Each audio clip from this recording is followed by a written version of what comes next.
মহান আল্লাহ পাক রব্বুল আলামিনের দরবারে কালিমাতুশ শুকর আদায় করি। আলহামদুলিল্লাহ। রবিউল আউয়াল মাস, আজকে শেষ জুমা, 26 রবিউল আউয়াল।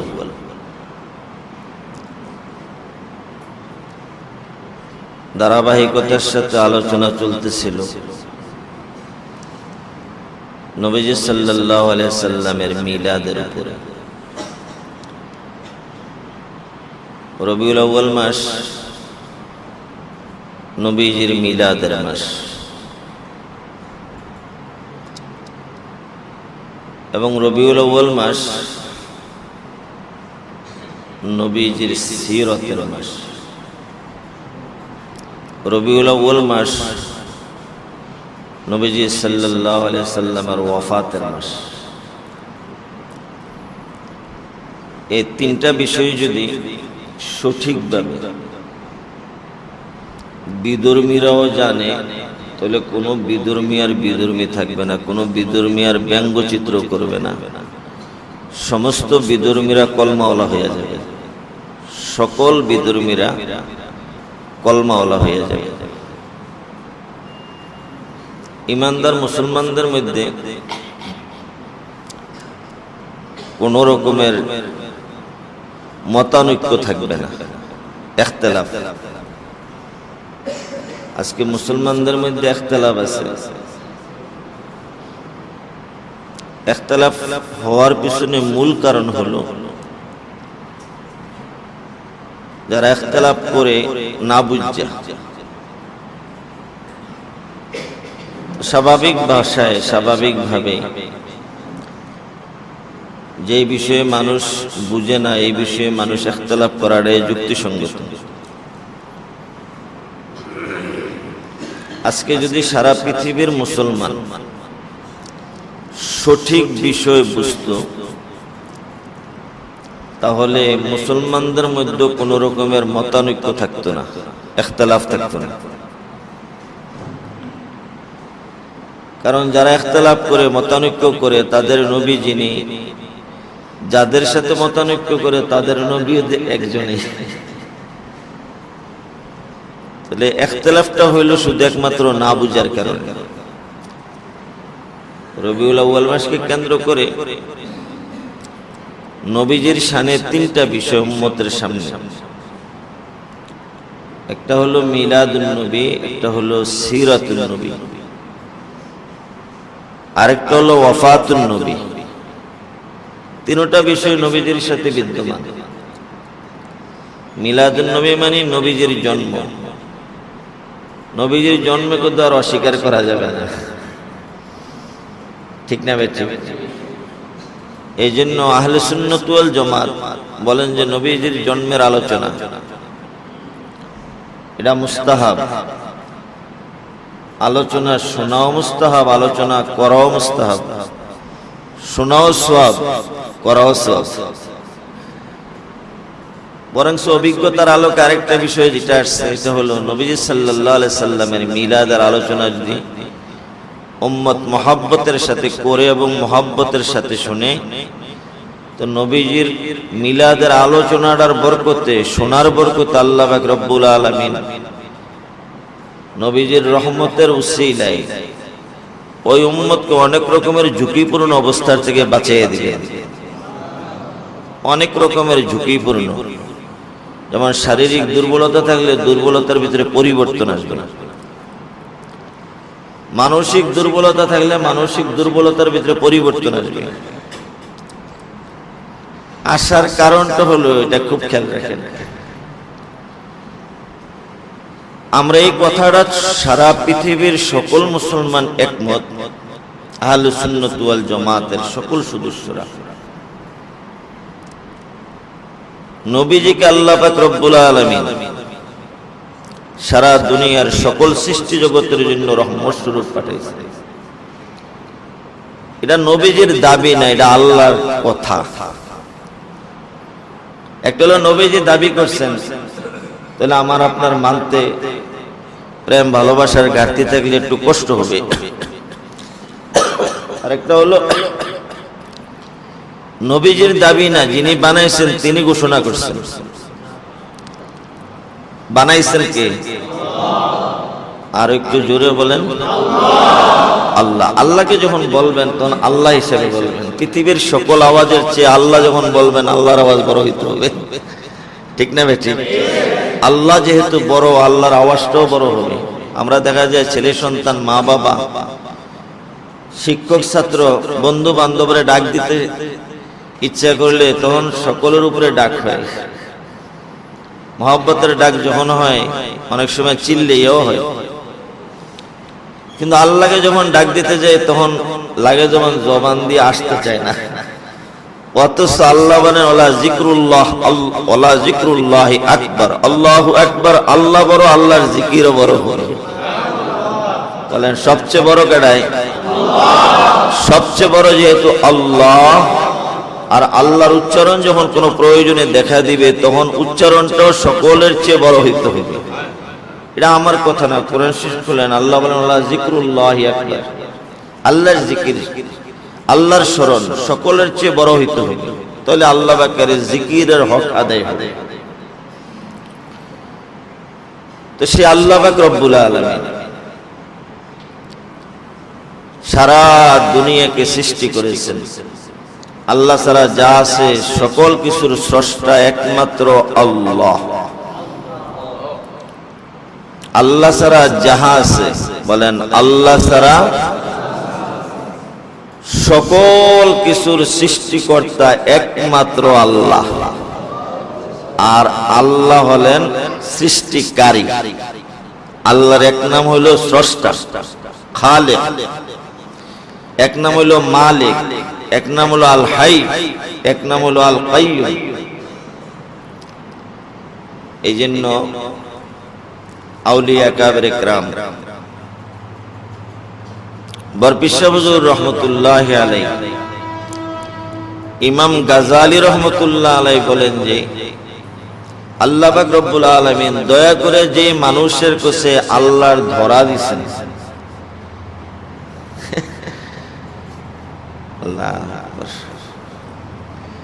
যে মানুষের কাছে আল্লাহ পাকের ধরা দিচ্ছেন, এই মানুষটার জন্য দৈনিক 3 বার শুকরিয়া আদায় করা ফরজ আইন। দৈনিক 3 বার শুকরিয়া আদায় করা ফরজ আইন। সকালবেলা ওই মানুষটা আল্লাহর দরবারে শুকরিয়া আদায় করা ফরজ আইন, যেরকম তার জন্য নামাজ পড়া ফরজ আইন। ফজরের নামাজ পড়া যেরকম ফরজ আইন, ওই মানুষের জন্য শুকরিয়া আদায় করাও ফরজ আইন। কারণ নামাজ পড়বে আল্লাহ পাকের হুকুম পালন করতে গিয়ে, আর শুকরিয়া আদায় করবে আল্লাহ পাকের নেয়ামতের উপরে। আল্লাহ পাক রব্বুল আলামিন মানুষকে যত নেয়ামত দান করছেন সবকিছু আল্লাহর নেয়ামত। তার মধ্য থেকে সর্বশ্রেষ্ঠ বড় নেয়ামত হলো যেই মানুষের কাছে আল্লাহ পাক রব্বুল আলামিন আল্লাহ পাকের ধরা দিয়েছেন। ধরা, যে মানুষের নজরে, যে মানুষের দিলে, যে মানুষের মনে, যে মানুষের অন্তরে আল্লাহ এক মহা শক্তিশালী জাত আছেন, তিনি এই মানুষটাকে বানাইছেন। তিনার হাতে মানুষের জীবন মরণ, তিনার হাতে মানুষের সুখ দুঃখ। তিনি যতক্ষণ বাঁচিয়ে রাখেন বাঁচবেন, তিনি আবার যখন হুকুম করবেন নিয়ে যাবেন। তিনার হাতে দুনিয়া, তিনার হাতে আখিরাত। এই কথাটার ধরা যার দিলের ভিতরে আল্লাহ পাক রব্বুল আলামিন দান করছেন, আল্লাহ পাক তাকে সর্বশ্রেষ্ঠ নেয়ামত দান করছেন। যেই দিলে আল্লাহর ধরা নাই, যেই নজরে আল্লাহর ধরা নাই, সেই নজরের কোনো দাম নাই। খুব খেয়াল রাখবেন, যেই নজরে আল্লাহর ধরা নাই সেই নজরের কোনো দাম নাই। সবকিছু দেখছে, আল্লাহ দেখে না। কি দেখল? সবকিছু বুঝছে কিন্তু আল্লাহ বুঝে না, তাহলে কি বুঝলো? একটা ছেলে যে বাপের মাধ্যমে মায়ের ঘরে জন্মগ্রহণ করছে, সে তার মাও বোঝে না, বাবাও বোঝে না, মাও চিনে না, বাবাও চিনে না, তাহলে সে কি চিনল? সে কি চিনলো আর কি বুঝলো? যে আল্লাহ পাক রব্বুল আলামিন মানুষকে নাই থেকে বানাইছেন। বলেন, মানুষকে আল্লাহ পাক রব্বুল আলামিন কোরআন শরীফে বলেন, তুমি তো এক সময় কিছুই ছিল না। ঠিক না ভাই? ঠিক। তুমি তো এক সময় কিছুই ছিল না, তোমাকে আল্লাহ পাক রব্বুল আলামিন আমি আল্লাহ নাই থেকে অস্তিত্বের ভিতরে আনছি।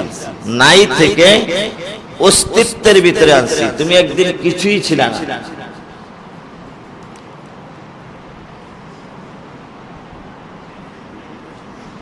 কুনতা লা শাইয়া,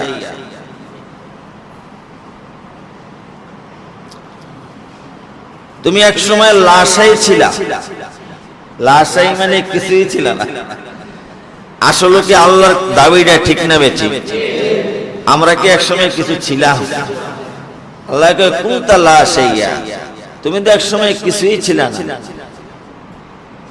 আনা ওয়াজাদতুকা আনা খালাকতুকা, আমি আল্লাহ তোমাকে সৃষ্টি করেছি, আমি আল্লাহ তোমাকে অস্তিত্বের ভিতরে এনেছি, তুমি এক সময় কিছুই ছিল না।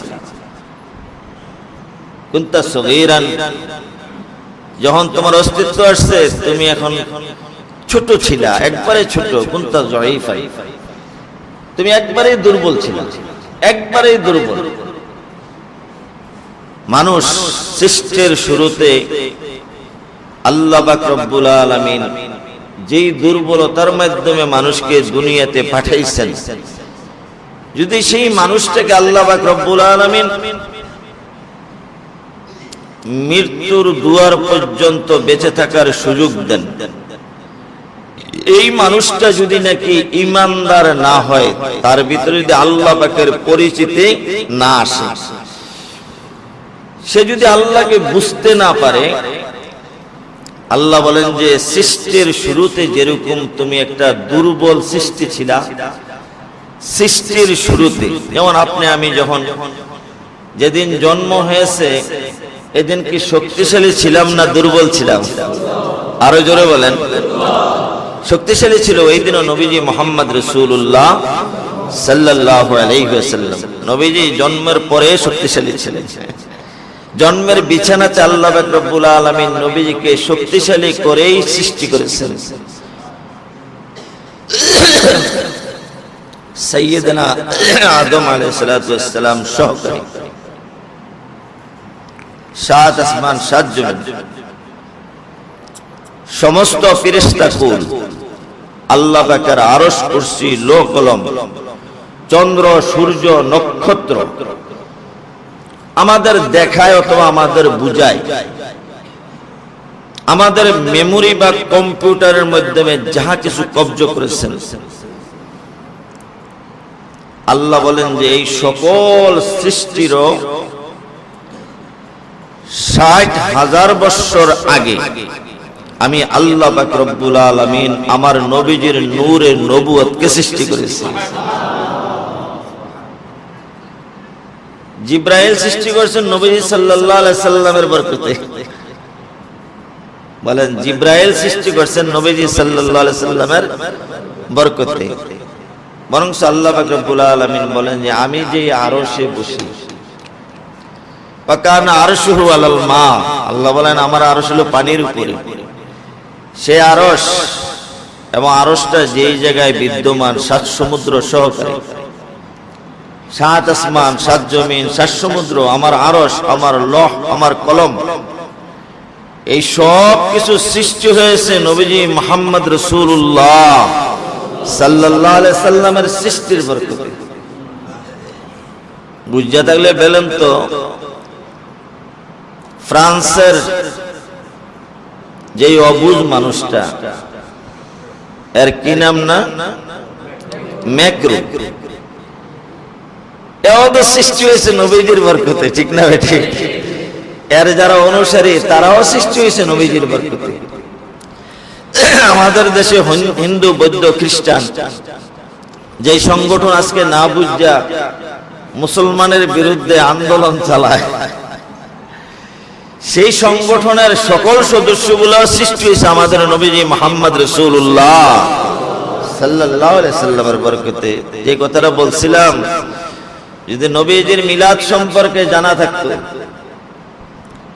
তাহলে মেক্রু সহকারে, ডোনাল্ড সহকারে, মোদি সহকারে, ফেরাউন সহকারে, তাদের উত্তরসূরি অনুসারী যা আছে সবগুলা সহকারে একজন মানুষ পৃথিবীতে থাকতো না এমন যে নবীজির ব্যাপারে দ্বিমত পোষণ করবে, নবীজির ব্যাপারে ব্যঙ্গচিত্র দূরের কথা, নবীজির মহব্বত ভালোবাসাতে আঘাত আসবে এমন একটা সৃষ্টি জগৎ দুনিয়াতে থাকতো না। এই জন্য নবীজির এক আশিক নবীজি সাল্লাল্লাহু আলাইহি সাল্লামকে সম্বোধন করে বলেন, চুখা হাম বখদনি সেতি এক কদম জেহাইবত মদদ মি রসদ দম্বদম। আমরা যে জমিনের উপরে পাও উঠাই আর নামাই, ঠিক না ভাই? ঠিক। আজকে যারা হাইটা আসছেন পাও উঠছে নি, পাও নামছে নি, আল্লাহু আকবার। দমের পরে দম, শ্বাসের পরে শ্বাস আপ ডাউন করতেছে না, করে না? আল্লাহর প্রেমিক বলেন, আল্লাহর রাসূলের প্রেমিক, চুখা হাম বখদনি সতি এক কদম জেহাইবত মদদ মি রসদ দম্বদম। কোন মানুষের একটা শ্বাস করতো না যদি নবী সাল্লাল্লাহু আলাইহি সাল্লামের অস্তিত্ব দুনিয়াতে না আসতো। শ্বাস আপ ডাউন করা এটা নবীজি রহমতুল্লিল আলামিনের রবিউল আউয়ালের বরকতের কারণে। পা উপরের থেকে নিচে নামানো এটা নবীজি সাল্লাল্লাহু আলাইহি সাল্লামের রবিউল আউয়ালের জন্মের বরকতের কারণে। বলে হুজুর আমরা তো হাইটে আসছি না, আমরা হুন্ডা যুগে আসছি।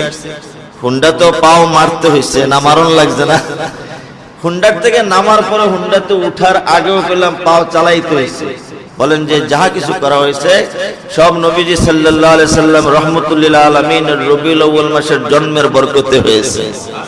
নবীজি সাল্লাল্লাহু আলাইহি সাল্লামকে যদি আল্লাহ পাক রব্বুল আলামিন রবিউল আউয়াল মাসে দুনিয়াতে না পাঠাইতেন তাহলে হুন্ডাও থাকতো না, মানুষও থাকতো না, পাও থাকতো না, জীবনও থাকতো না, মরণও থাকতো না, কিছুই থাকতো না। যা কিছু অস্তিত্বের ভিতরে আসছে সবকিছু নবীজি মুহাম্মদ রাসূলুল্লাহ সাল্লাল্লাহু আলাইহি সাল্লামের দুনিয়াতে শুভাগমনের বরকতে আসছেন।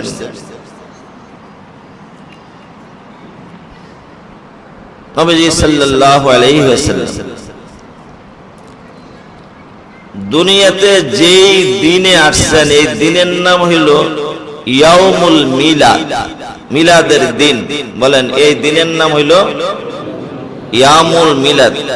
বলছিলাম মুসলমানও যদি বুঝতো আজকে গন্ডগোলটা থাকে না। এই মিলাদুন নবী নিয়ে, মিলাদ নিয়ে যে কত গন্ডগোল চলছে দেশের ভিতরে মুসলমানদের মধ্যে, ঠিক না ভাই? ঠিক। গন্ডগোল হওয়ার তো কারণ নাই, নবীজি একদম। বলেন না নবী কয়জন? আল্লাহ কয়জন? যারা গন্ডগোল করে তারাও কয় একজন, আমরাও বলি একজন। তাহলে গন্ডগোল হবে কেন? গন্ডগোলের সূত্রটা কোন জায়গায়? সূত্রটা হইল বুঝ আর না বুঝ। এক জাতি বুঝছে আরেক জাতি বুঝে না, এটা হলো গন্ডগোলের সূত্র। নবীজি সাল্লাল্লাহু আলাইহি সাল্লামের মিলাদের অস্বীকার করতে পারবে এমন কোন সৃষ্টি দুনিয়াতে নেই। নবীজি সাল্লাল্লাহু আলাইহি সাল্লামের মিলাদের অস্বীকার করবে এমন কোন সৃষ্টি দুনিয়াতে, ঠিক না বেটি? নবীজি সাল্লাল্লাহু আলাইহি সাল্লামের ওয়াফাতের অস্বীকার করবে। ওয়াফাত তো বুঝেন? ওয়াফাত মানে ইন্তেকাল। নবীজি সাল্লাল্লাহু আলাইহি সাল্লামের ইন্তেকালের অস্বীকার করবে এমন কোন প্রাণী, মানুষ না, এমন কোন প্রাণীও দুনিয়াতে আল্লাহ পাক রব্বুল আলামিন পাঠায় না। তাহলে নবীজি সাল্লাল্লাহু আলাইহি সাল্লামের মিলাদ, জন্ম হয়েছে, এবং নবীজি সাল্লাল্লাহু আলাইহি সাল্লামের ওয়াফাত, নবীজি সাল্লাল্লাহু আলাইহি সাল্লামের ইন্তেকাল হয়েছে, না হয় না? নবীজি সাল্লাল্লাহু আলাইহি সাল্লামের জন্ম হয়েছে এই কথাটাতে যারা একমত তারা একটু হাত উঠিয়ে দেখেন। নারে তাকবীর, নারে তাকবীর। আহলে সুন্নাত ওয়াল জামাত, আহলে সুন্নাত ওয়াল জামাত। হাত উঠে রাখেন। নবীজি সাল্লাল্লাহু আলাইহি সাল্লামের ওয়াফাত হয়েছে, ইন্তেকাল হয়েছে, এই কথাটাতে কারো কোনো দ্বিমত আছে কিনা? না, যদি কারো দ্বিমত থাকে সে দাঁড়াইয়া যান, বাকিরা তো বসে থাকছে। বলো না, নবীজি সাল্লাল্লাহু আলাইহি সাল্লামের ওয়াফাত হয় না, নবীজি সাল্লাল্লাহু আলাইহি সাল্লামের মৃত্যু হয় না। তাহলে নবীজি সাল্লাল্লাহু আলাইহি সাল্লামের দাফন কেন হইল, কাফন কেন হইল? নবীজি সাল্লাল্লাহু আলাইহি সাল্লামের দাফন হইছে নি? নবীজি সাল্লাল্লাহু আলাইহি সাল্লামের কাফন হইছে নি? বুখারী শরীফের হাদিস, নবীজি সাল্লাল্লাহু আলাইহি সাল্লাম বলেন যে আমার যখন নাকি কাফন হবে, আমার কাফন করবে নিম্নে 3 কাপড়ে অথবা 5 কাপড়ের ভিতরে। নিম্নে 3 কাপড়ে, কতটা কাপড়ের ভিতরে? না, নিম্নে 2 কাপড়ের ভিতরে অথবা 3 কাপড়ের ভিতরে যাতে আমার কাফন হয়। এবং আমাকে যখন নাকি মৃত্যুর গোসল দেওয়া হবে, আমাকে যখন মৃত্যুর গোসল দেওয়া হবে, সেই গোসলের পানি যাতে বরুর পাতার পানি হয়। এই কথাটা যদি নবীজি বললা থাকেন, তাহলে বলেন তো নবীজির মওত হয়েছে কিনা? হয়েছে। তাহলে নবীজির মৃত্যু হয়েছে, নবীজির ইন্তেকাল হয়েছে, এটার মধ্যে সারা পৃথিবীর কোন মানুষ, মুসলমান না শুধু, কোন মানুষের দ্বিমত নাই, কোন মানুষের দ্বিমত নাই। রবীন্দ্রনাথ ঠাকুর বলেন আর বর্তমান জমানার মেকরু বলেন, কারো কোনো দ্বিমত নাই, মুসলমানদের একমতে। নবীজি সাল্লাল্লাহু আলাইহি ওয়াসাল্লামের ইন্তেকাল, ওয়াফাতুন নবী, বুঝা থাকলে বলেন তো কোন মাসে হয়েছে? আরো জোরে বলেন। তাহলে নবীজির জন্ম মিলাদুন নবী ও রবিউল আউয়ালে, নবীজির ইন্তেকাল ওয়াফাতুন নবী ও রবিউল আউয়ালে। তাতে আপনারা যারা উপস্থিত আছেন কারো কোনো দ্বিমত আছে কিনা? নবীজি সাল্লাল্লাহু আলাইহি সাল্লামের মিলাদ, মিলাদুন নবী, নবীজি সাল্লাল্লাহু আলাইহি সাল্লামের ওয়াফাত, মওতুন নবী, এই দুইটা ঘটনায় আল্লাহ পাক রব্বুল আলামিন ঘটাইছেন নবীজি সাল্লাল্লাহু আলাইহি সাল্লামের সিরাত, আদর্শকে সারা পৃথিবীতে বাস্তবায়ন করার জন্য। মিলাদুন নবীর উৎপত্তি এবং ওয়াফাতুন নবীর বাস্তবতা, এই দুইটাই ঘটাইছেন আল্লাহ পাক রব্বুল আলামিন সারা পৃথিবীর সর্বজন সৃষ্টি জগতের কাছে নবীজির আদর্শকে বাস্তবায়ন করার জন্য। মাঝখান দিয়ে নবীজির ছিল এক জীবন, ওই জীবনের নাম ছিল হায়াতুন নবী। এই জীবনের কি নাম ছিল? তাহলে কয়টা জিনিস পাইলেন? মিলাদুন নবী, সিরাতুন নবী, ওয়াফাতুন নবী, হায়াতুন নবী। হায়াতুন নবী মানে নবীজির জীবন, বলেন হায়াতুন নবী মানে নবীজির। কথাগুলো খুব পরিষ্কার ভাবে বুঝলে আর ইখতিলাফ থাকবে না। একটু দুরূদ শরীফ পড়েন, সাল্লাল্লাহু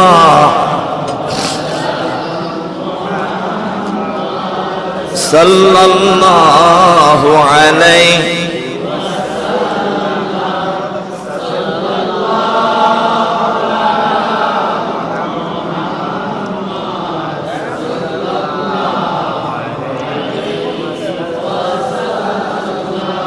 আরো জোরে বলেন, সাল্লাল্লাহু আলা, সাল্লাল্লাহু আলাইহি,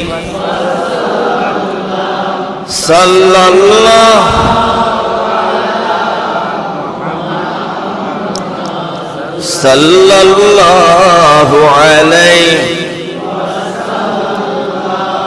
এখন যেটা পড়লাম, এটা কি মিলাদুন নবী পড়লাম, না সিরাতুন নবী পড়লাম, না হায়াতুন নবী পড়লাম, না ওয়াফাতুন নবী পড়লাম? কি পড়ছি বলেন তো? এটা হইলাম দুরুদুন নবী। এখন যেটা পড়ছে এটা কি বলছে? তো দুরুদুন নবী এক জিনিস, এটা খুব খেয়াল রাখবেন। দুরুদুন নবী, মিলাদুন নবী, ওয়াফাতুন নবী, হায়াতুন নবী, সিরাতুন নবী, কোনটা একটার সাথে আরেকটা পুরোপুরি মিল পাবেন না, আবার কোনটাই একটা ছেড়ে আরেকটা হবে না। বলেন কোনটাই একটা ছেড়ে আরেকটা হবে না। মিলাদুন নবী নবীজির জন্ম, সিরাতুন নবী নবীজির আদর্শ, ওফাতুন নবী নবীজির ইন্তেকাল, হায়াতুন নবী নবীজির জীবন, জন্মের পর থেকে নিয়ে মৃত্যুর দুয়ার পর্যন্ত, এটাকে বলা হয় হায়াতুন নবী। বলেন, জন্মের পর থেকে নিয়ে মৃত্যুর দুয়ার পর্যন্ত এই সময়টাকে কি বলা হয়? হায়াতুন নবী। সিরাতুন নবী বলা হয় 40 বছরের পর থেকে নিয়ে 63 বছর পর্যন্ত, 23 বছরের জিন্দেগি, এটাকে বলা হয় সিরাতুন নবী। মিলাদুন নবী বলা হয় নবীজি সাল্লাল্লাহু আলাইহি সাল্লামের জন্মের অংশকে। বলেন, নবীজি সাল্লাল্লাহু আলাইহি সাল্লামের জন্মের অংশকে, যেই সময়টা নবীজি জন্মগ্রহণ করছেন এই সময়টাকে বলা হয় মিলাদুন নবী। বুঝছেননি কথাটা? তাহলে মিলাদুন নবী জন্মের সাথে সম্পর্ক, ওয়াফাতুন নবী মৃত্যুর সাথে সম্পর্ক, সিরাতুন নবী 23 বছরের জীবনের সাথে সম্পর্ক, হায়াতুন নবী 63 বছরের জিন্দেগির সাথে সম্পর্ক, দুরুদুন নবী নবী সাল্লাল্লাহু আলাইহি সাল্লামের প্রেম এবং ভালোবাসার সাথে সম্পর্ক। এই পাঁচটা জিনিসের ভিতরে ব্যতিক্রম আছে না সবগুলাই একসাথে? আরো জোরে বলেন, আরো জোরে বলেন। এই ব্যতিক্রমটা শুধু না বুঝার কারণে কোনটা দুরুদ, কোনটা হায়াত, কোনটা সিরাত, কোনটা মিলাদ কোনটাই বুঝি না। দুরুদ রে কই মিলাদ, মিলাদ রে কই দুরুদ, দুরুদ রে কই সিরাত, সিরাত রে কই দুরুদ, মিলাদ রে কই সিরাত, সিরাত রে কই, শুধু একমাত্র না বুঝার কারণে, শুধু একমাত্র না বুঝার কারণে। বুঝার দরকার আছে না নাই? এই বুঝটার জন্য আমাদের ইসলাহি জোরগুলা, আত্মশুদ্ধির প্রোগ্রাম হইল।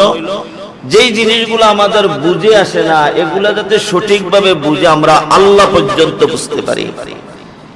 আল্লাহ পর্যন্ত বুঝতে নবীজি সাল্লাল্লাহু আলাইহি ওয়াসাল্লামের এই বিষয়গুলো যতক্ষণ পর্যন্ত কমপ্লিট ভাবে নিখুঁত আকারে না বুঝে আসবে ততক্ষণ পর্যন্ত মানুষ শিরিক এবং বেদাত থেকে মুক্ত থাকতে পারবে না। যেই ইমানে শিরিক আছে, বলেন যেই ইমানে, এরকম ইমানদার আছে না নাই? আরো জোরে বলেন। যেই ইমানে শিরিক আছে এই ইমান দিয়া না রসুল পর্যন্ত পৌঁছা যাবে, না আল্লাহ পর্যন্ত পৌঁছা যাবে।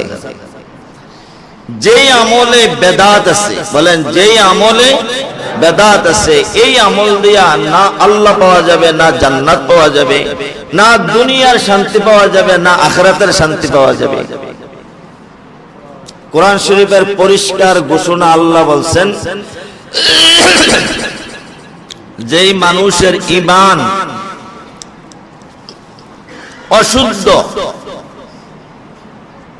শিরকপূর্ণ ঈমান, এবং যেই মানুষের আমল অশুদ্ধ বেদাতযুক্ত আমল, আল্লাহ বলেন তারা যদি মানুষ হইয়া থাকে 1 সেকেন্ডের জন্য তারা দুনিয়ার ক্ষতির থেকে বাঁচতে পারবে না। 1 সেকেন্ডের জন্য তারা দুনিয়ার ক্ষতির থেকে বাঁচতে পারবে না। কারণ ক্ষতিতে ফালান, আর ক্ষতির থেকে বাঁচানোর মালিক একমাত্র, আরো জোরে, ক্ষতির থেকে বাঁচানোর মালিক কে? ক্ষতিতে ফালানের মালিক কে? আগুন দিয়া পুরানের মালিক কে? ও গতকাল একটা হঠাৎ করে ঘটনা দেখলাম, শাহবাগ এলাকাতে হঠাৎ করে একটা বাসে আগুন লাগছে। এটা মনে হয় আপনারা অনেকেই দেখছেন। এই বাস, একটা বাসে আগুন লাগার পরে এটার থেকে বাইদি ভাই লাগতে লাগতে 60টা বাসে আগুন লাগছে। বাকি আগুন কে লাগাইলো, কিভাবে লাগলো, এটা কেউ বলতে পারতেছে না। বাসগুলাতে মানুষও নেই। আগুন কে লাগলো, কে লাগাইলো, এই কথাটাও বলতে পারে না। তাহলে এই আগুন লাগাইলো কেডায়? জোরে বলেন, আরো জোরে বলেন কে? আগুন লাগানোর মালিকও আল্লাহ, আগুনটা নিবানের মালিকও আল্লাহ, বিপদে ফালানের মালিকও আল্লাহ, বিপদ থেকে উদ্ধার করার মালিকও আল্লাহ। আল্লাহ বলেন যে তুমি যদি মানুষ হইয়া বিপদ থেকে বাঁচতে চাও তাহলে শিরিক মুক্ত ঈমানের প্রয়োজন, বেদাত মুক্ত আমলের প্রয়োজন। কোন জায়গায় বললেন কথাটা? বহু জায়গায় বলছেন। এর মধ্যে একটা যেটা আপনার আমার চোখের ভিতরে, ওইটার পরিচয় নেন সূরাতুল আসর, ওয়াল আসরি সূরা নামে এক সূরার পরিচিতি আছে আমাদের কাছে। সেই সূরা আসরের প্রথম অংশে আল্লাহ বলেন ওয়াল আসরি ইন্নাল ইনসানা লাফি খুসরে। যেই মানুষের জীবন আছে এই মানুষের ক্ষতির থেকে বাঁচার কোনো উপায় নাই, ইল্লাল্লাযীনা আমানু ওয়া আমিলুস সালিহাত। যতক্ষণ পর্যন্ত শিরিক মুক্ত ঈমান না হবে আর বেদাত মুক্ত আমল না হবে, সেই যদি নাকি ফেরাউন হয় তাহলে ক্ষতিতে পড়তে হবে, নমরুদ হয় ক্ষতিতে পড়তে হবে, সে যদি নাকি ডোনাল হয় ক্ষতিতে পড়তে হবে, সে যদি মিস্টার মোদি হয় ক্ষতিতে পড়তে হবে, সে যদি মিক্রু হয় ক্ষতিতে পড়তে হবে, তারা যদি শাহবাগের কোন দালাল হয় তারাও দুনিয়ার জীবনে ক্ষতিতে পড়তে হবে। ক্ষতির থেকে বাঁচার কোনো উপায় নাই, কারণ বাঁচানোর মালিক কে? বাঁচাইবে কি দিয়ে? যদি নাকি শিরিক মুক্ত ঈমান পাওয়া যায়। বলেন শিরিক মুক্ত। এখন প্রশ্ন, আমাদের সামনে আল্লাহ পাক রব্বুল আলামিন 1 লক্ষ বা 2 লক্ষ 24,000 পয়গম্বর সারা দুনিয়াতে পাঠাইছেন না পাঠান না? তার মধ্যে শ্রেষ্ঠ পয়গম্বরের কি নাম বলেন? আরো জোরে বলেন, আরো জোরে বলেন। বলেন মুহাম্মদ রাসূলুল্লাহ সাল্লাল্লাহু আলাইহি সাল্লামের শ্রেষ্ঠতার পাওয়ার কত? আল্লাহ পাক রব্বুল আলামিন কোরআন শরীফে বলেন, হাদিসে কুদসিতে আসছে যে আল্লাহ পাকের পাওয়ারের সীমানা যেই পর্যন্ত, নবীজির পাওয়ারের সীমানাও সেই পর্যন্ত। जहां तक है नबूवत की, जहां तक है रबूवत खुदाई, वहां तक है नबूवत मुस्तफा की। जहां तक है रबूबियत खुदा की, वहां तक है नबूवत मुस्तफा की। আল্লাহ সারা পৃথিবীর যেই অংশ আছে, চাই আকাশের উপরে হোক, চাই আকাশের নিচে হোক, চাই মাঝখানে হোক, চাই জমিন, আল্লাহু আকবার, চাই জমিন হোক, চাই জমিনের নিচে হোক, চাই এক জমিনের থেকে আরেক জমিন পর্যন্ত মাঝখান দিয়ে আবার এরকম ফাঁকা আছে, চাই এই ফাঁকা জায়গাতে হোক, 7 আসমান 7 তবক, জমিনের নিচে উপরে ভিতরে বাহিরে, যেই জায়গাতে আল্লাহর পাওয়ার চলে এই জায়গাতে নবীজি মুহাম্মদ রাসূলুল্লাহ সাল্লাল্লাহু আলাইহি সাল্লামের নবুয়তের নূর চলতেছে। আমার কথা না, কোরআন শরীফ খুলেন, ওমা আরসালনাকা ইল্লা রাহমাতাল লিল আলামিন। আল্লাহ হলেন রব্বুল আলামিন। বলেন আল্লাহ কি তা? আলহামদুলিল্লাহি রাব্বিল আলামিন। আল্লাহ হলেন সারা পৃথিবীর সকল কিছুর রব। ওমা আরসালনাকা ইল্লা রাহমাতাল লিল আলামিন। আল্লাহ বলেন যে আমি যেই এলাকার রব নবী, আমি আপনাকে সেই এলাকার জন্য রহমত স্বরূপ পাঠিয়ে দিলাম। আল্লাহু আকবার, আল্লাহু আকবার। जहां तक है रबूबियत खुदा की, वहां तक है नबूवत मुस्तफा की, वहां तक है नबूवत मुस्तफा की। তাহলে আল্লাহ পাক যেই অংশের রব, আল্লাহ যদি আল্লাহর আরশের রব হইয়া থাকে, বলেন আল্লাহ যদি আল্লাহর আরশের রব হইয়া থাকে, নবীজি আল্লাহর আরশের জন্য রহমতুল লিল আলামিন। কথাটা কি মিলতেছে না মিলে না? আরো জোরে বলেন, আরো জোরে বলেন। আল্লাহ পাক রব্বুল আলামিন আল্লাহর আরশকে সৃষ্টি করার 50 বছর আগে কলম সৃষ্টি করছেন। আল্লাহ যদি কলমের রব হইয়া থাকে, তাহলে নবীজি সাল্লাল্লাহু আলাইহি সাল্লাম সেই কলমের জন্য রহমাতুল লিল আলামিন। ঠিক না ভাই? ঠিক। বাবা সাইয়্যিদানা আদম আলাইহিস সালাতু ওয়াস সালাম সারা পৃথিবীর সমস্ত মানব জাতির পিতা। ঠিক না ভাই? ঠিক।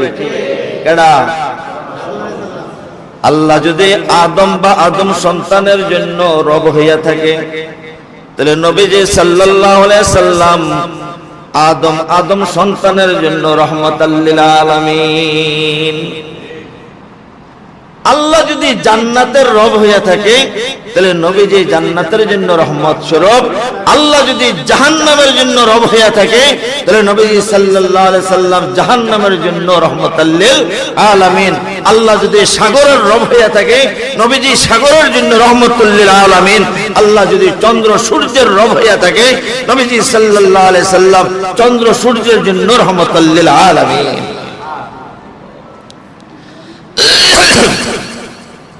নবীজির পর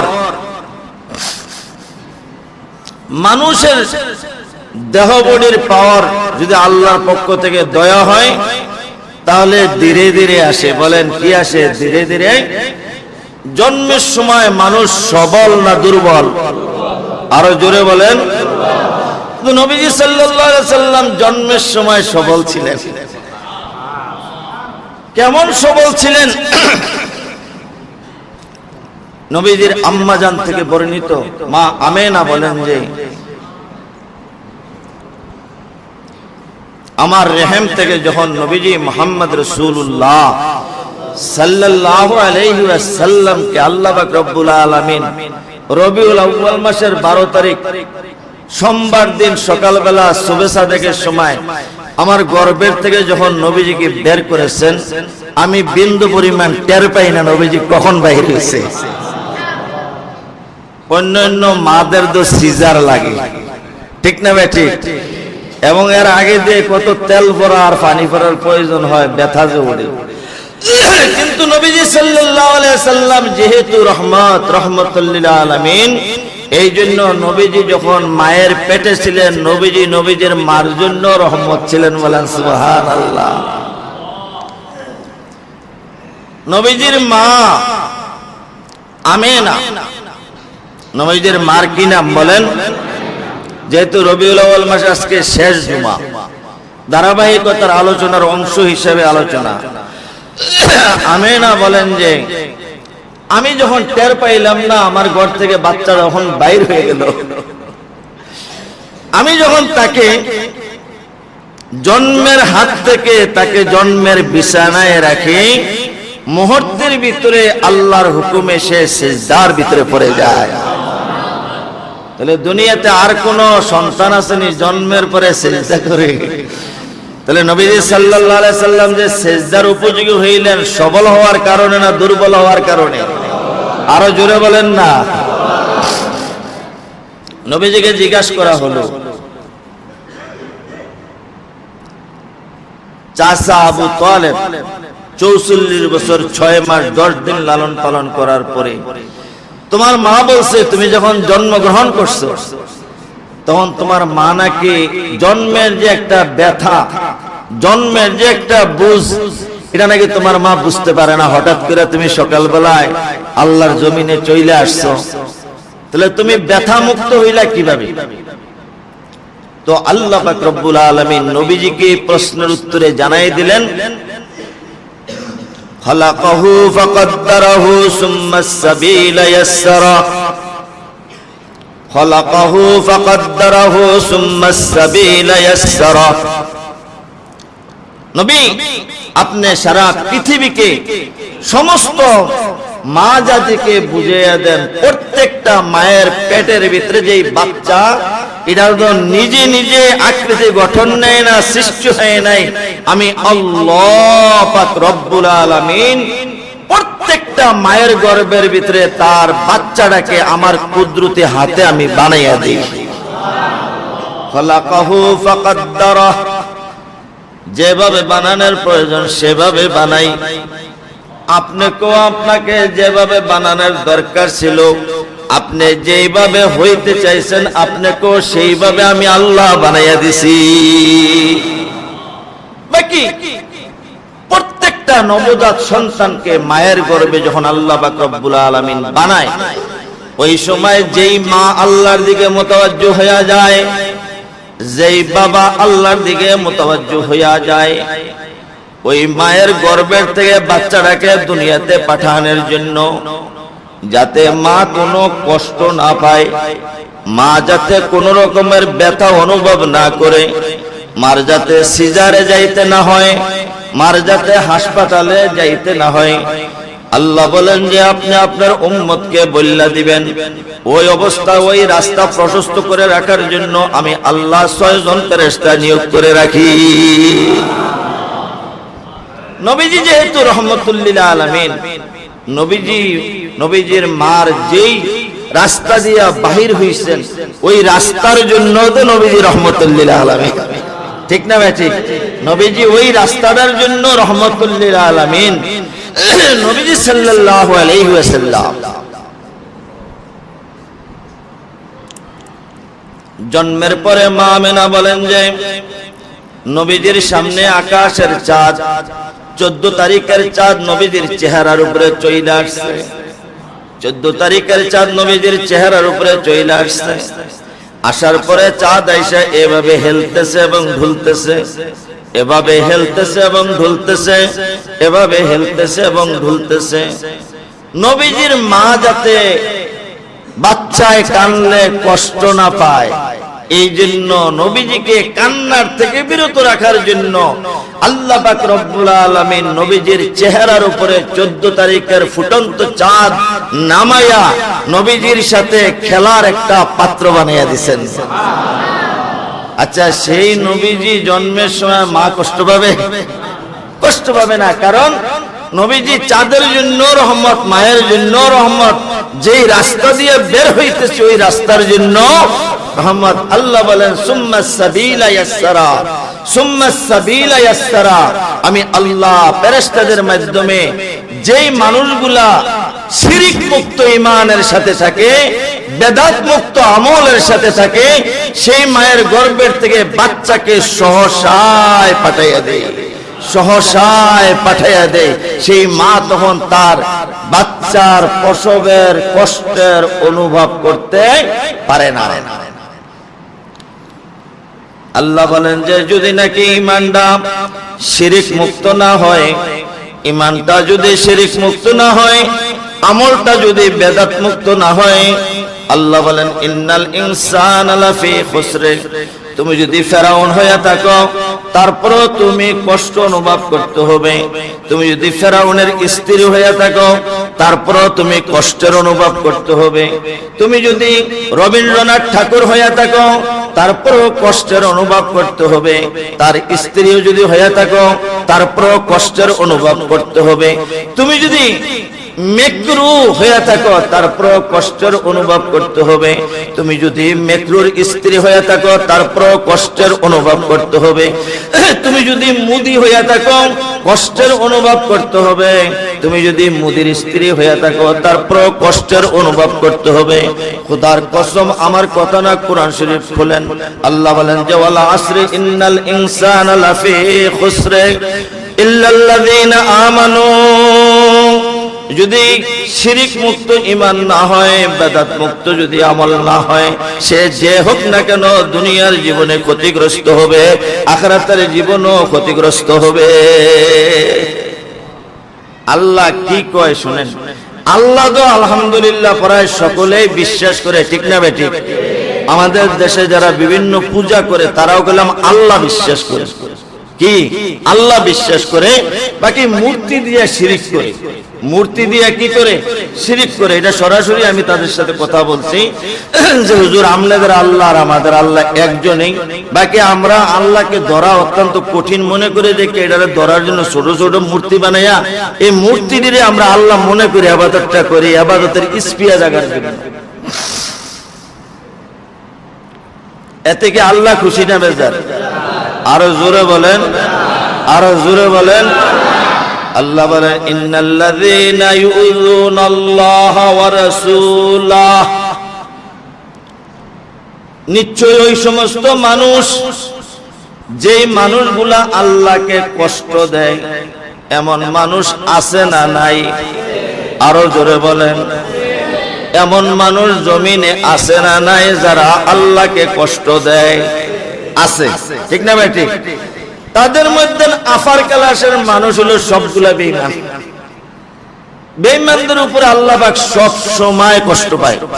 বানাইলাম আমি পূজা করস মূর্তি, আল্লাহ আল্লাহ আল্লাহ আল্লাহ আল্লাহ। ওয়া রাসূলহু, এবং আল্লাহর রাসূলকে যারা কষ্ট দেয়। কোরআন শরীফের আয়াত। হাফেজ সাহেব করে এটা কোন সূরার কোন না কোন সূরার আয়াত? কোন সূরা? সূরা আহজাবের আয়াত। কত নম্বর আয়াত বলতে পারবা? চাইয়া বলো। সূরাতুল আহজাব আয়াত নম্বরটা সে দিতেছে। আল্লাহকে ইন্নাল্লাযীনা, বাংলা ওদো আছে, এখন বাংলাগুলো দেখেন। সূরাতুল আহজাবের আয়াত, ইন্নাল্লাযীনা, নিশ্চয়ই যেই সমস্ত মানুষ ইউযুনাল্লাহ, আল্লাহকে কষ্ট দেয়, ওয়া রাসূলহু, এবং আল্লাহর রাসূল মুহাম্মদ সাল্লাল্লাহু আলাইহি ওয়াসাল্লামকে যারা কষ্ট দেয়। 57 সূরা আহজাবের 57 নম্বর আয়াত। খেয়াল রাখেন, প্রথম বলে আল্লাহ ইন্নাল্লাযীনা ইউযুনাল্লাহ, নিশ্চয়ই সমস্ত মানুষ যারা আল্লাহকে কষ্ট দেয়, ওয়া রাসূলহু, এবং আল্লাহর রাসূলকে কষ্ট দেয়। এমন মানুষ দুনিয়াতে আছে না নাই? বলে আল্লাহকে কষ্ট দেওয়ার কি সুরত? আল্লাহ থাকে আরশে, মানুষ থাকে জমিনে, ঠিক না ভাই? ঠিক। কষ্ট দিতে হইলে তো কাছাকাছি লাগে। আসল কষ্টকে কাছে থাকলে দেওয়া যায় না, দূরে থেকেও দেওয়া যায়, ঠিক না ভাই? ঠিক। কষ্ট দেওয়ার জন্য একটা টেলিফোন করলে তো যথেষ্ট, ঠিক না? কষ্ট দেওয়ার জন্য কর্মচারী যদি মালিকের কথা না শুনে, মালিক কি খুশি হয় না কষ্ট পায়? আরো জোরে বলেন। তাহলে কষ্টের অনেক ধরন আছে। আল্লাহ বলেন যেই মানুষগুলো আমি আল্লাহকে কষ্ট দেয়, ওয়া রাসূলহু, এবং আমার রাসূল মুহাম্মদ সাল্লাল্লাহু আলাইহি ওয়াসাল্লামকে কষ্ট দেয়, কি হবে? বলেন কি হবে? ঠিক না ভাই? যারা কষ্ট দেয় তাদের মাসাল হলো, কষ্ট দিলে কি হবে? মরলে একটা অজবর হইবে। ইমানদার যারা নামাজ পড়ে না তাদের প্রতি আল্লাহ খুশি হয়।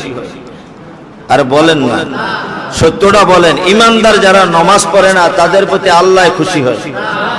খুশি না হইলে কি পায়? কষ্ট পায়। খুশি না হইলে আল্লাহ কষ্ট পায়। যারা আল্লাহর দ্বীন বুঝে না তাদের প্রতি আল্লাহ খুশি হয়। আরো জোরে বলেন, আরো জোরে বলেন। আমার কথা মনে হয় আপনারা বুঝেন না। আল্লাহ তো বলছে যে যেই সমস্ত মানুষ আল্লাহ আল্লাহর রাসূলকে কষ্ট দেয়, তাহলে কষ্টের পরিণামটা কি হবে এটা শুনেন। লানাহুমুল্লাহু ফিদ দুনিয়া, এরপরে আল্লাহ ওয়াল আখিরাহ। লানাহুমুল্লাহু ফিদ দুনিয়া, আল্লাহ পাক এই জাতের মানুষগুলাকে আগে দুনিয়ার জীবনে সেচবেন। আগে আমার কথা না, কোরআন শরীফ সূরাতুল আহজাব 57 নম্বর আয়াত। লানাহুমুল্লাহু ফিদ দুনিয়া, আগে দুনিয়ার জীবনে তাদেরকে শাস্তি দিবে। ওয়াল আখিরা, মৃত্যুর পরে তাদেরকে আখিরাতের জীবনে শাস্তি দিবে। যাদের শাস্তির প্রয়োজন আল্লাহকে কষ্ট দেন, বাস। আল্লাহকে কষ্টের প্রথম শুরুত হইল আল্লাহ পাকের সাথে ঈমানের ক্ষেত্রে শিরক করা। এটা হইল আল্লাহকে কষ্ট দেওয়ার আফার ক্লাসের রাস্তা, আল্লাহকে কষ্ট দেওয়ার। আর নবীজিকে কষ্ট দেওয়ার আফার ক্লাসের রাস্তা হলো নবীজির তরিকা না মান্না অন্য তরিকায় চলা। বলেন নবীজির তরিকা না মান্না অন্য তরিকায় চলা, এটা হলো নবীজিকে কষ্ট দেওয়ার পদ্ধতি। এখন যার যেই পরিমাণ দুনিয়াতে যন্ত্রণা সহ্য করতে পারবেন, এই পরিমাণ আল্লাহকেও কষ্ট দিয়েন, আল্লাহর রাসূলকেও কষ্ট দিয়েন। মিছা কথা বললে আল্লাহ খুশি হয় না কষ্ট পায়? আরো জোরে বলেন, আরো জোরে বলেন। মিছা কথা তো এখন একটা বালা এটা হয়ে গেছে। আপনি আল্লাহকে কষ্ট দিয়ে আপনার সুখ পাইবেন, এটা কোশ্চিন কালো সম্ভব হবে। মেয়েরা পর্দার বাইরে চললে আল্লাহ খুশি হয়। আরো জোরে বলেন। যে মেয়েগুলো আল্লাহকে কষ্ট দেবে, দুষ্ট আবাব, পর্দার বাইরে চললাম, বেগানা পুরুষের সাথে কথা বললাম, বেগানা পুরুষের সাথে ওঠা বসা কইরা যে মেয়েগুলা এবং মেয়ের অভিভাবকরা যদি সুযোগ করে দেয়, যে অভিভাবকের এই চিরচরিত্র হবে। আল্লাহ বলেন যে যেই পরিমাণ আমাকে দুনিয়ার জীবনে কষ্ট দিছো, সেই পরিমাণ আমি আল্লাহ তোমাকে তোমার বিবিকে দুনিয়ার জীবনে কষ্ট দিয়া ছাড়বো। কষ্ট দেয় না না দেয়, যেই মেয়েগুলা দোকানদারি করছে এই মেয়েগুলার খবর নেন, যেই মেয়েগুলা সরাসরি পর্দাহীন ছাড়া কাস্টমার হয়েছে এই মেয়েগুলার খবর নেন, এই মেয়ের পরিবারের খবর নেন, দেখবেন যে শাস্তি যে কি পরিমাণ পাইতেছে, শাস্তি যে কি পরিমাণ পাইতেছে। হুজুরের কাছে পানি ভরার লাগে আই শেষ পর্যন্ত, হুজুর একটু পানি ভরা দেন। আচ্ছা, আল্লাহর কষ্টকে আমার পানি ভরে থামাইতে পারবো নাকি? আরো জোরে বলেন না, আরো জোরে বলেন। এরপরে বদনাম করে হুজুরের কাছে গেছিলাম কিন্তু কোনো কাজ হইল না। সেটা এলেন আমনে আল্লাহরে, হুজুরের পানি ভরা দিলে মিয়া কাজ হবে?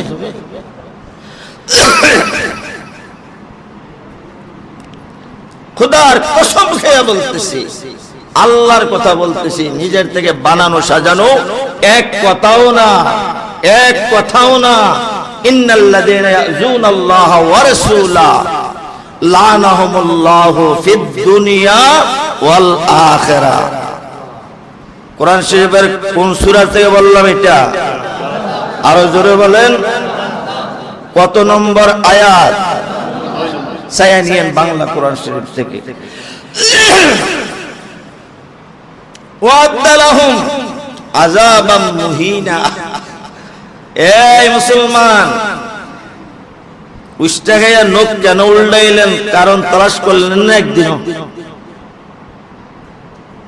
দুই দাঁতের মাঝখানে জিহ্বা চাপা দিয়া কেন শাস্তি দিল? একদিনে একটা কারণ তালাশ করলেন না? মাথার কেন ব্যথা হইল? একদিনে একটা কারণ তালাশ করলেন না? শরীর কেন বিষ ব্যথা হইল? আল্লাহর কোন নাফরমানি করলাম, আল্লাহকে কিভাবে কষ্ট দিলাম, একদিনও তালাশ করলেন না? তালাশ করেন, খুঁজতে নামেন, আল্লাহকে কোন লাইনে কষ্ট দিলেন। যদি নমাজ অশুদ্ধ পড়ে আল্লাহ খুশি না কষ্ট পায়? আল্লাহকে কষ্ট দেওয়ার রাস্তাগুলোকে বাহির করেন, তাহলে না আপনি বুঝবেন যে এই রাস্তায় গেলে আল্লাহ কষ্ট পাবে। নমাজ অশুদ্ধ পড়লে আল্লাহ খুশি না কষ্ট পায়? তো আপনি আল্লাহরে কষ্ট দিবেন। এরপরে যদি একটা শেষা আছে হুজুরের কাছে দোয়ার লাগিয়া, হুজুরে কি করবে এখানে? হুজুরে কি আল্লাহর কষ্টটা থামাইতে পারবে? আগুন লাগলে আগুন থামান যায়। কুলনা ইয়া নারু কুনি বারদাও ওয়া সালামান আলা ইব্রাহিম। আগুনের দোয়া এটা, আগুন নিবান যায়, আল্লাহর কষ্টকে নিবান যাবে?